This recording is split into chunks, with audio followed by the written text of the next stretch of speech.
and it's Christmas. In our hearts, in the church, and kind of in the world.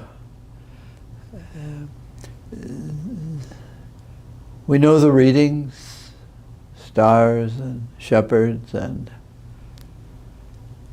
we have symbols, presents, ribbons, candles.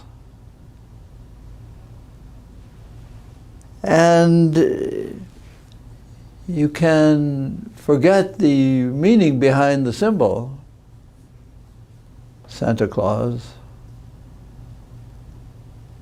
A lot of people use Christmas as a time of giving thanks. That's called Thanksgiving. Christmas is not a time of giving, but receiving, leading to gratitude, but maybe leading to more than gratitude. I'd like to talk about the symbol of the Christmas tree. Secular society, no more nativity scenes in public places, separation of church and state. But there's a smile because the tree has a symbolic reality that people might not like to know.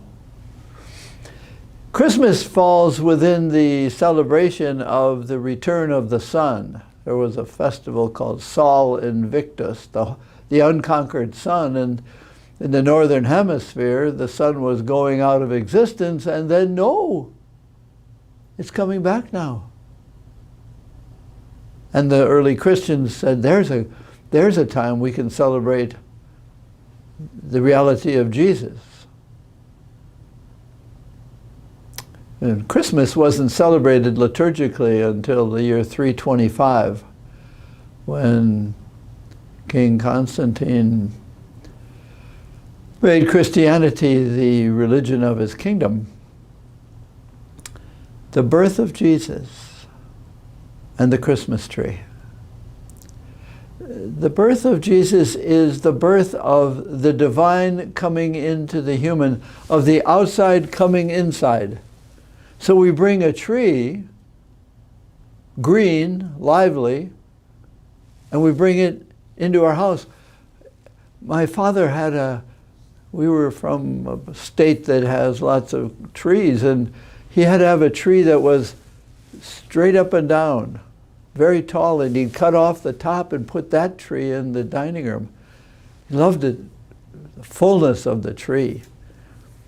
But the tree moved a lot of furniture. It was a great inconvenience in the living room. Chairs and couches and lamps and tables had to find their places in the room or elsewhere. The Christmas tree is a great symbol of the reality of Jesus, the divine coming indoors, making his home in us, making our home his place. And the tree, we decorate it. The trees in the time of the Romans and the prehistoric, when the sun was coming back, they would decorate the trees that had no leaves or fruit. They would put real fruit, tie it to the branches of the tree as a symbol that life is coming back. And we're going to have grapes and pomegranates and grain and liveliness. And so on our tree, we have ornaments and lights, symbolizing life. And each of us, in our Christian Catholic way, we say, I am an ornament. I am a fruit of the reality of Jesus. how I live, how I give life.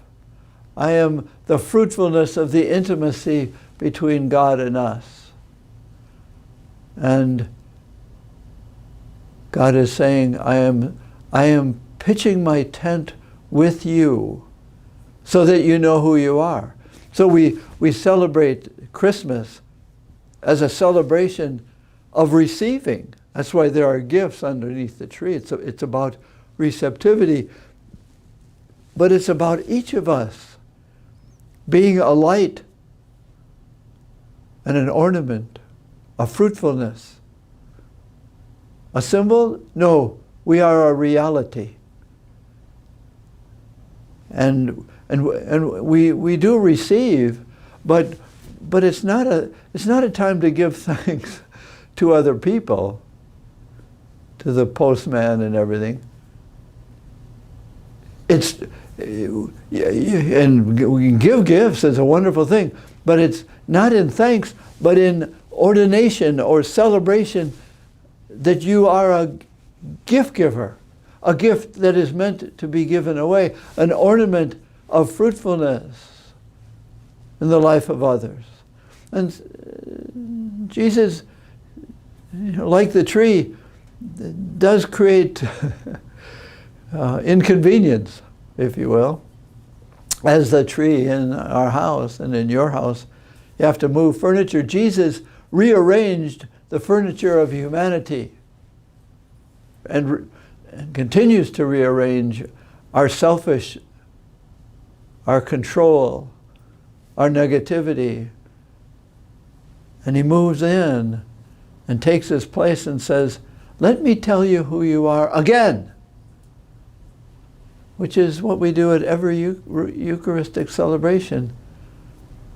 It's a remembering who God says each of us is. It says,